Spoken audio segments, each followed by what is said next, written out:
if I recall. He actually says about handasa, وَيَحْرَمُ التَّعَمُّقُ بِالْهَنْدَسَةِ. Going too deeply into mathematics is prohibited. Now, some people, if you tell engineers that today, but nuclear power came out of this, I mean, we're on the verge of environmental destruction and disaster. Like, we've got the polar ice caps melting, all these things happening, and it's largely a result of science. And if you read, there's a book that came out recently called Infinitesimals. Did anybody see that book? It's about the attempt of the Catholic Church, and it worked for about 200 years, of stopping the mathematical concept of infinitesimals coming in to the schools. So they actually prohibited it. Now people say, oh, it's evil, and that's because they're against knowledge, but they actually were worried about what it would lead to. And so, in the end, it's the wheel of fortune. People think this stuff is all good, but it might be in it. And that's where, if you have tawfiq from Allah, I mean, look, kullu amrin ذي بال لا يبدأ ببسم الله فهو أجذم فهو أقطع. Everything that doesn't begin with the name of Allah and then in the name of Allah, everything, kullu amrin ذي بال, every matter that is important or momentous that is not consummated with Bismillah, it is cut off from barakah. And so that means all of this knowledge that these shayateen have developed there's no barakah in it. The car, to me, is like one of the worst inventions ever. And if you read Henry Ford and that guy, you see what type of a person he was. But the car, I mean, look at more people are killed by the car every year. The wars, people have no idea how many people are killed. Like, you're dealing in the millions. This is a holocaust of unprecedented proportions from cars. Not to mention all of the pollution that comes from cars, all of the animals that have been killed by cars. I was once arguing with a this was in my younger days when I used to argue a lot. But I was arguing with this Arab taxi driver about how evil cars were. I was probably 22 or 3. We were in the Emirates. I remember this very well. And I was saying, Wallahi hadi sayyara min shaitan. He said, La wallahi ya akhi, hadi sayyara khair. Right when he said that, he struck a cat. I swear to God. Right when he said that, he struck a cat. And I said, I rest my case. That's what I said to him. I said, مسكين حيوان مسكين إيش ذنبه? Asphalt. Think of how many people have died because of asphalt. Children, all those children on the playgrounds, they used to have dirt. They'll fall on dirt, they don't die. Might get hurt a little bit, bruised. Now, asphalt, finally, there's in rich places in America, they're making it like earth, it's plastic, because some company like DuPont, right, poisoning the planet, worked out that, oh yeah, hey, we could sell them, petroleum byproduct that their kids, when they fall off the monkey bars, they won't break their necks on the asphalt. I mean, when I first got my driver's license, they used to have they had a film you had to watch called Red Asphalt. It was about all this gory, what happens when you drive around. So, I'm totally against cars. If I could give up a car, I would. I really would. I hate cars. I hate planes. Planes, another evil invention, kills millions of people. Untold numbers of people have died from planes. Bombs, aerial bombing. And if you study who invented the rocket fuel, right? Like, Werner von Braun, the German Nazi that they brought, Operation Paperclip, brought him into the United States with all those other Nazis. They brought the brilliant Nazis to the United States, and then they sent all the torturers to Egypt and Syria. The Nazi torturers taught all the Syrians how to torture people. That's why they're so good at it in Syria, because they learned from the masters.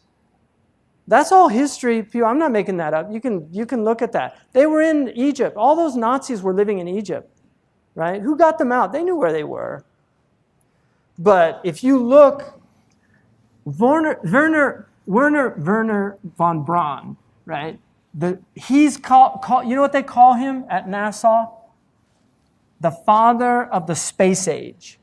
That's what they call him. You know what he said? I'm not the father of the space age.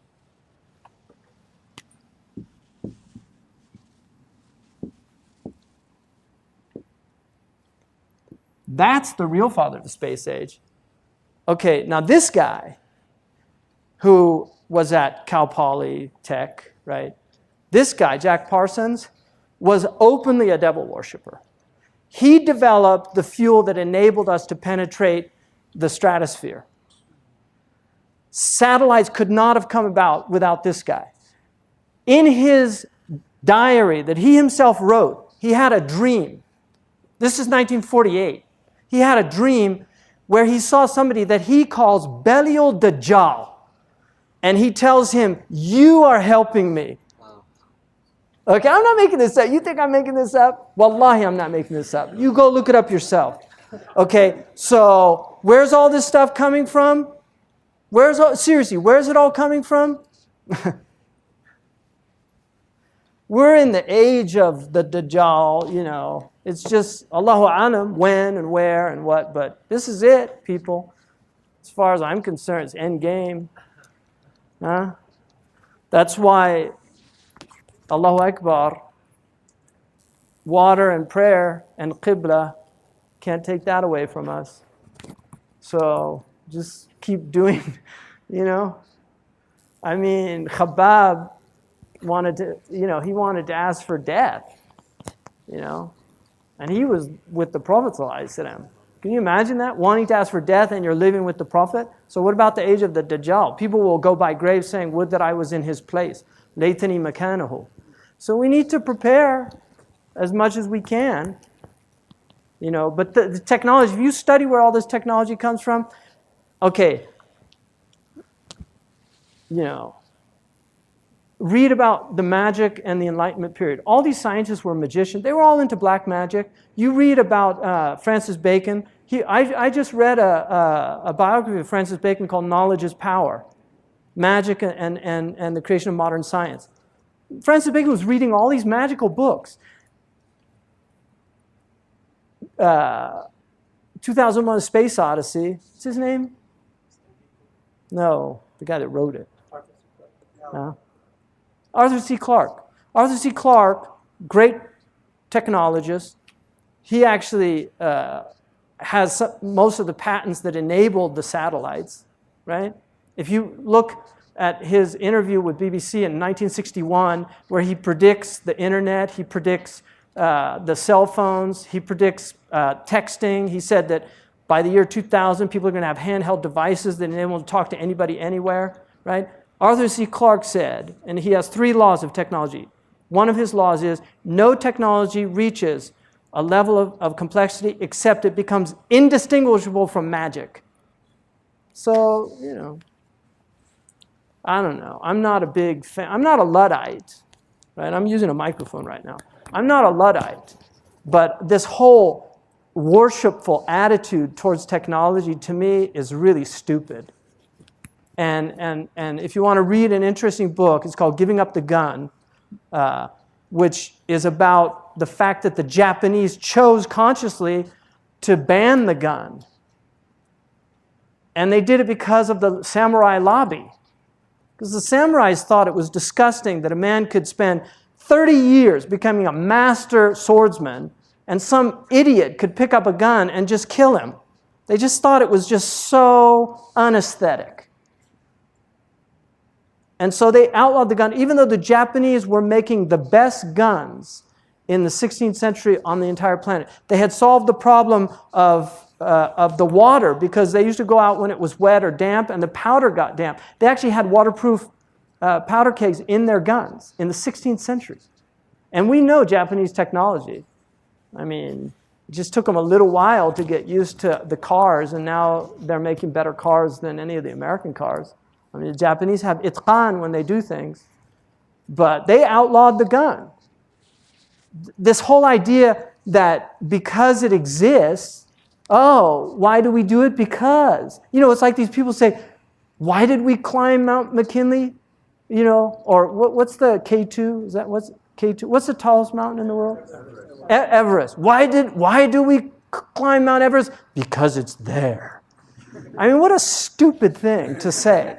That is so dumb to me. It's like these chirpas down at the bottom. The only reason they'd ever climb that is because you're paying them.